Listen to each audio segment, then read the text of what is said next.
O CNJ em Ação está no ar. No programa de hoje você acompanha mais uma retrospectiva das decisões do Conselho Nacional de Justiça no primeiro semestre do ano. Também fica por dentro dos eventos que vão movimentar o Judiciário e dos destaques do Conselho nas redes sociais. E ainda uma entrevista com o conselheiro Guilherme Calmon. Isso e muito mais agora no CNJ em Ação. E a gente começa esta edição com mais uma retrospectiva do primeiro semestre. Vamos ver o que foi destaque nas sessões realizadas no plenário do Conselho Nacional de Justiça. O plenário do CNJ analisou uma revisão disciplinar no dia 16 de abril. O relator do processo foi o conselheiro Silvio Rocha. O magistrado de São Paulo recebeu punição de disponibilidade. Os problemas começaram quando o juiz tentou recorrer à justiça gratuita. Na verdade, o procedimento administrativo disciplinar que resultou na pena de disponibilidade, ele começou por uma representação da Ordem dos Advogados. Por quê? Porque esse magistrado, em 26 de outubro de 2009, ele encaminhou um ofício ao presidente da Ordem dos Advogados da seção local, na qual ele solicitava a indicação de um advogado pela assistência judiciária gratuita. E ele alegava que não podia arcar com os elevados custos do processo sem o prejuízo do sustento da família. Como teve o pedido negado, o magistrado passou a acusar a Ordem dos Advogados. Foi encaminhado um ofício ao magistrado dando as razões do indeferimento, isto é, ele não se enquadrava nos requisitos objetivos para a concessão. O magistrado, então, responde também por escrito, e aí ele desfere uma série de ataques que são infundados, maldosos contra a Ordem dos Advogados do Brasil, várias expressões que realmente fizeram com que a Ordem, duas medidas foram tomadas. Um abaixo-assinado contra o magistrado, subscrito por mais de 200 advogados da localidade, e uma representação formal, no caso ao corregedor do Tribunal de Justiça de São Paulo, exatamente pela falta de urbanidade, com o trato dos advogados e etc. e tal. De acordo com a solicitação feita pela OAB, foi determinada uma correição e mais problemas foram verificados. Se instala a correição na comarca de Assis desse magistrado. Durante a correição, se constata processos parados no cartório, aguardando minutas de despacho, aguardando minutas de sentença. Era uma fase que a corregedoria chamou de chamada pré-conclusão. E aí a corregedoria ouve alguns funcionários, e o que os funcionários depõem para o corregedor? Olha, nós não podemos mandar nenhum processo em branco para o magistrado, porque ele não aceita. Os processos devem ir todos minutados, sejam despachos, sejam sentenças. Então o juiz teria iniciado uma perseguição aos servidores que depuseram contra ele. Estes servidores do cartório que depuseram para o corregedor acerca da situação da vara durante a correição, e não podiam mentir para o corregedor, estavam cumprindo o papel deles, eles voltam depois na corregedoria e dizem, olha, porque nós depusemos durante a correição relatando os fatos, agora nós estamos sofrendo assédio moral por parte do magistrado. Então esse é o terceiro fato. E estes fatos ficaram todos comprovados pelos documentos e pelas testemunhas nos autos. O conselheiro Silvio Rocha ressaltou também o depoimento feito por uma estagiária. Estes três fatos, nesta sequência, que me parecem que mostram que realmente o magistrado faltou com os deveres que ele deveria. E a estagiária realmente ela depois, mas a própria estagiária, ela corrobora um pouco a acusação, porque ela era uma estagiária recém-admitida, e se Vossa Excelência examinar o depoimento dela, ela admite que ela, na condição de estagiária, fez sentenças fáceis para o magistrado segundo o modelo. Meu Deus do céu, como é que uma estagiária vai, ainda que com base em modelos de do magistrado, vai fazer sentença para o magistrado? Quer dizer, isso dita pela própria estagiária. O que mostra que aqueles fatos, conclusão em branco, o ofício que está documentado e depois o assédio por declaração dos próprios funcionários, restou comprovado. A presidência do Conselho Nacional de Justiça considerou a pena excessivamente drástica e propôs a revisão da punição para remoção compulsória. O CNJ, por maioria, julgou com a questão de ordem para admitir a votação de pena mais branda, substitutiva por quórum de maioria simples. Reformulando, o CNJ, por maioria, rejeitou questão de ordem consistente em fixar um quórum especial, qualificado para o julgamento de revisão disciplinar. No mérito, foi dado provimento ao recurso por maioria para aplicar-se a pena de remoção compulsória ao requerente. Ainda durante a sessão, uma portaria que limitava os pedidos de liberdade provisória na comarca de Paulo Afonso, na Bahia, foi suspensa e declarado ilegal o afastamento do juiz cearense César Morel Alcântara da atuação de processos defendidos pelo advogado João Gomes Neto. Será que agentes de segurança que trabalham em órgãos públicos devem andar armados? O Conselho Nacional de Justiça regulamentou o porte de arma para esses profissionais que atuam nos tribunais de justiça. Os agentes de segurança dos fóruns de todo o país vão poder trabalhar armados. Uma resolução aprovada pelo Conselho Nacional de Justiça regulamenta as regras para a concessão do porte. A norma foi editada em conjunto com o Conselho Nacional do Ministério Público e, por isso, também vai valer para a guarda nas unidades do órgão. O texto vai entrar em vigor assim que for publicado no Diário da Justiça. A resolução do CNJ estabelece, entre outras coisas, que o uso de armas de fogo deve ser exclusivo dos servidores designados pelos presidentes dos tribunais e pelos procuradores gerais do Ministério Público para exercerem funções de segurança, e que os chefes das instituições vão definir o tipo de armamento utilizado. De acordo com esta advogada, a resolução regulamenta uma alteração do ano passado no Estatuto do Desarmamento. Esse regulamento vem trazendo que os responsáveis pelo tribunal vão fazer uma lista dos servidores que farão uso da arma. Essa arma será somente em exercício.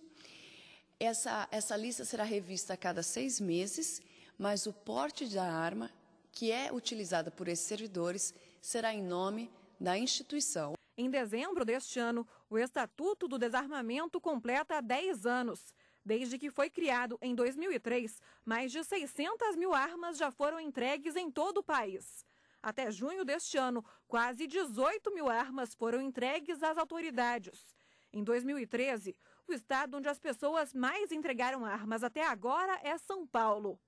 Roraima é onde a entrega está sendo menor. O Estatuto aumentou o controle e estabeleceu critérios mais rígidos para registro, posse, porte e comercialização de armas de fogo no Brasil. Para ser dono de uma arma, é preciso autorização para porte de arma de fogo, concedida pela Polícia Federal. Uma arma de fogo, ela pode ser adquirida por pessoas que têm mais de 25 anos, que têm idoneidade moral, residência fixa, ocupação lícita, após a autorização do SINARME, que é o órgão responsável que autoriza. A partir disso, a pessoa compra a arma e registra essa arma na Polícia Federal. O Conselho Nacional de Justiça implanta projeto para a realização do censo judiciário.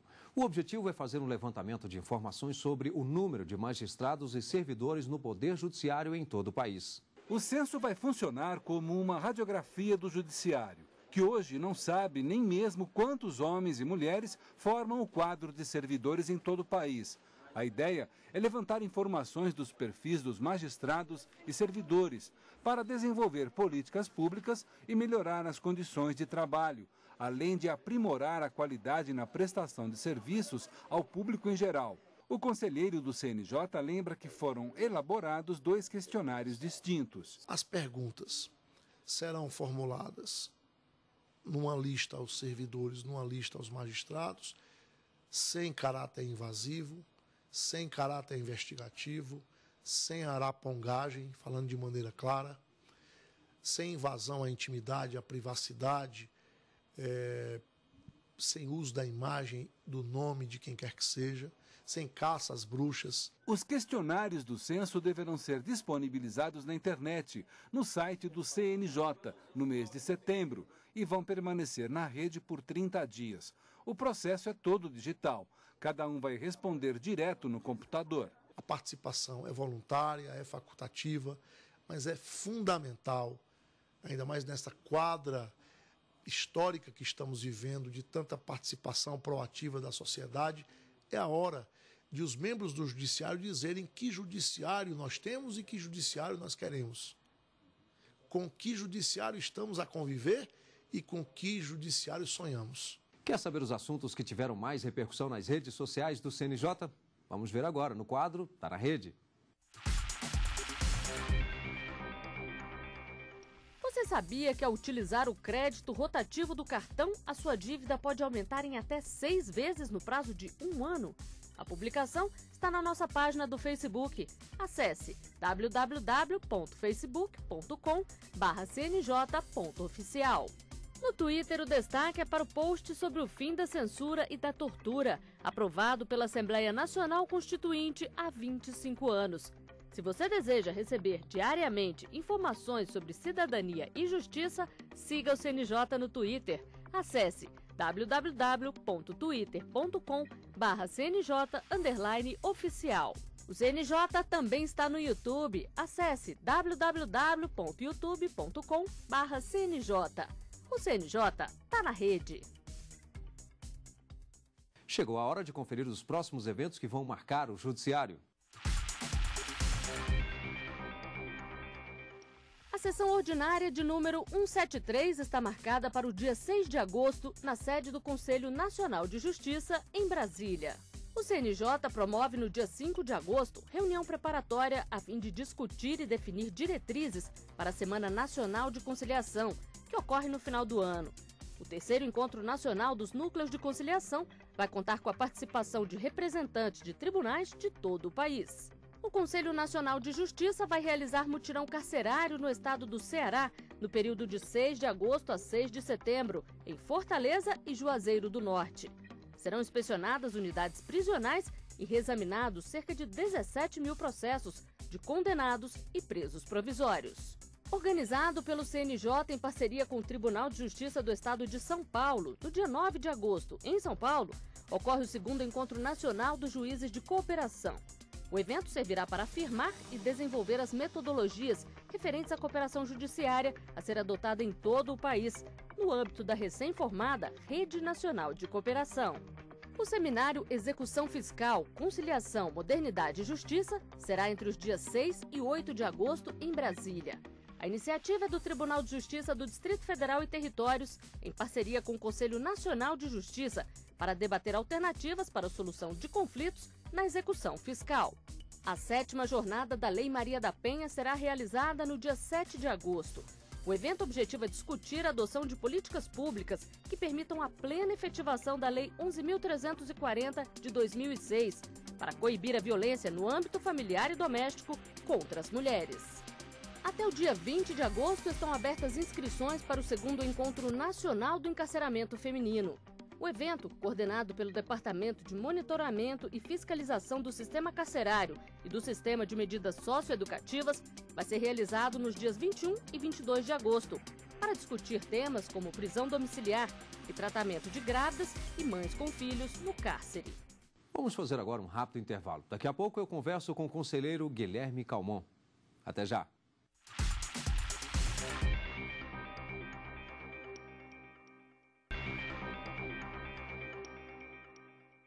O CNJ em Ação está de volta e o assunto é a resolução aprovada pelo Conselho Nacional de Justiça que obriga os cartórios de todo o país a celebrarem o casamento civil entre pessoas do mesmo sexo e a converter a união estável homoafetiva em casamento. E quem vai falar sobre essa decisão é o conselheiro Guilherme Calmon Nogueira da Gama. Ele é doutor em Direito Civil pela Universidade do Estado do Rio de Janeiro, desembargador federal do Tribunal Regional Federal da 2ª Região e faz parte do Conselho Nacional de Justiça desde abril deste ano. Conselheiro, inicialmente, muito obrigado Bom, sobre a resolução, nós temos aí agora a obrigatoriedade dos cartórios, então, fazerem essa conversão, como eu disse agora há pouco. Agora, quais são os procedimentos desse casal homoafetivo, no caso, para terem esse cumprimento no cartório? A resolução 175, essa que trata da habilitação e celebração do casamento entre pessoas do mesmo sexo e a conversão da união estável também em casamento, ela deixa muito claro que não pode haver qualquer tratamento diferenciado desses dois homens ou dessas duas mulheres comparativamente a um casal heterossexual quando eles pretenderem obter a habilitação e conseguirem a celebração do casamento. Então, na realidade, se antes havia ainda alguma dúvida a esse respeito, o CNJ deixou claro através dessa resolução que a interpretação do nosso sistema jurídico ela deixa claro que é preciso que haja a habilitação e a celebração do casamento sem qualquer discriminação. Então, mesmo se tratando de pessoas do mesmo sexo, não haverá qualquer tipo de obstáculo ou impedimento a que haja a apresentação dos documentos, a instauração do procedimento de habilitação, a publicação dos proclamas, o aguardo do prazo para oposição e, finalmente, não havendo nenhum problema, que não de ordem de parentesco entre eles ou de um dos dois ser casado com outra pessoa, portanto, não havendo problema de bigamia ou qualquer relação de parentesco próximo que gere impedimento para o casamento, eles serão habilitados para o casamento e, consequentemente, poderão marcar a data da celebração. É essa a ideia. E, no âmbito da conversão, apenas a demonstração de que já havia uma união estável mantida entre os dois, que permita que eles sequer precisem ter a celebração, porque o próprio procedimento da conversão já fará, às vezes, dessa celebração. Então, a conversão acaba por liberar a necessidade da celebração do casamento, porque eles já eram companheiros, né? Já viviam em união estável. E o cartório que se negaram a fazer? A resolução deixa claro que não há mais essa possibilidade. Todos os cartórios, até por estarem obrigados a cumprir os atos normativos do Conselho Nacional de Justiça, eles terão que fazer esses procedimentos de habilitação e também a celebração do casamento.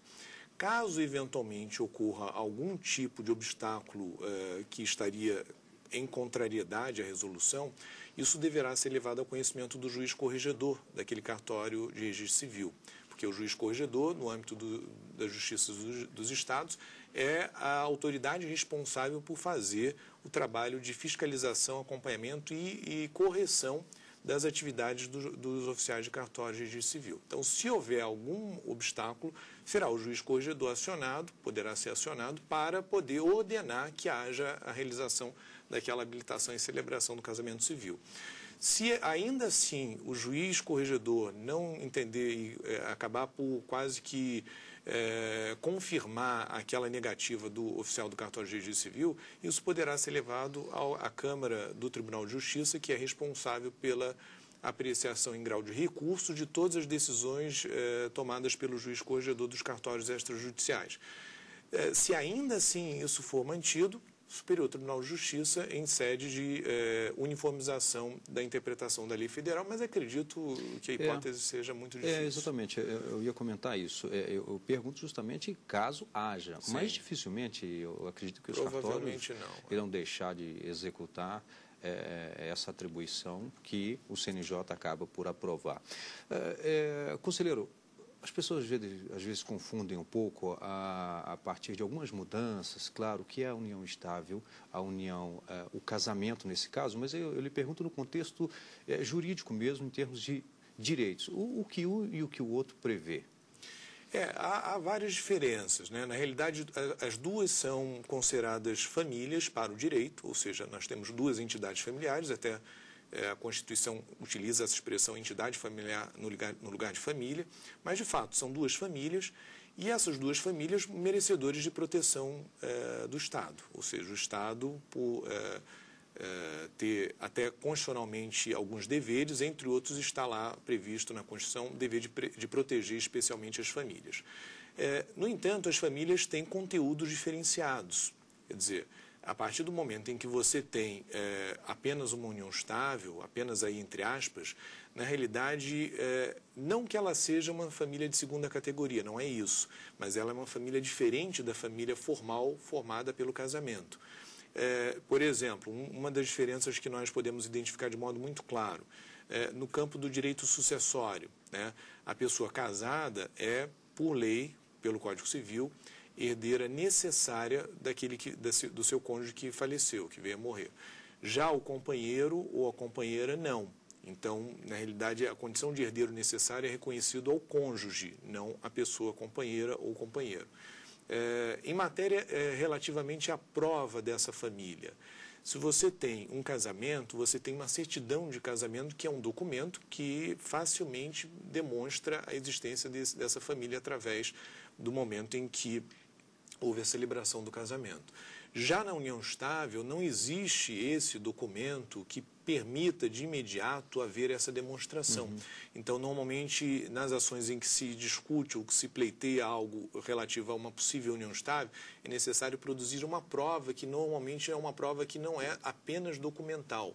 Então, é preciso ouvir testemunhas, é preciso apresentar, por exemplo, fotografias dos períodos, de alguns momentos em que o casal viveu em união estável. Enfim, isso tudo demanda algum esforço maior do que aquele que as pessoas casadas têm. Então, eu vejo, por exemplo, na Justiça Federal, que é a justiça onde eu atuo, algumas questões envolvendo pensão previdenciária, pensão do INSS, em favor da pessoa que sobreviveu à morte do seu companheiro ou da sua companheira. São ações em que há necessidade de uma prova testemunhal, além de alguns documentos que são apresentados, para se chegar à conclusão de que realmente havia ali uma união estável. Já no casamento, não. Bastava a certidão de casamento para demonstrar a família.